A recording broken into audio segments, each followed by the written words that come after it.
పేదలకు ఉపాధి కల్పించడంతో పాటు గ్రామాల్లో ఆస్తులను సృష్టించేలా వికసిత్ భారత్ జీరామ్జీ పథకాన్ని అమలు చేయాలని సీఎం చంద్రబాబు స్పష్టం చేశారు. మహాత్మా గాంధీ ఉపాధి హామీ పథకం స్థానంలో తెచ్చిన వీబీజీ రామ్జీ పథకంపై ప్రజలకు లబ్ధిదారులకు వివరించేలా కార్యాచరణ సిద్ధం చేయాలని సీఎం సూచించారు. ఈ మేరకు క్యాంపు కార్యాలయంలో BJP AP chief Madhav, Janasena తరపున మంత్రి కందుల దుర్గేష్ సీఎంతో భేటీ అయ్యారు.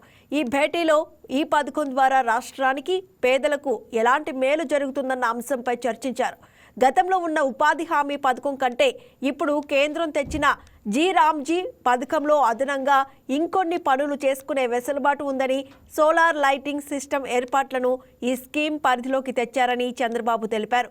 ఇలాంటి వాటి వల్ల గ్రామాల్లో మౌలిక వసతులు సమకూరుతాయన్నారు. కేంద్ర ప్రభుత్వంలోని వివిధ పథకాలను పూర్తిగా సద్వినియోగం చేసుకోగలిగితే రాష్ట్రంలో పెద్ద ఎత్తున అభివృద్ధి కార్యక్రమాలు అమలు చేయగలుగుతామన్నారు.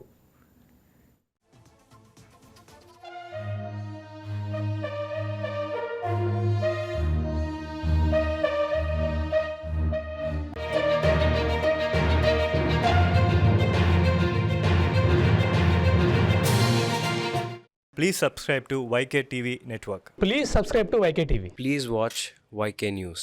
Don't forget to subscribe YK News channel.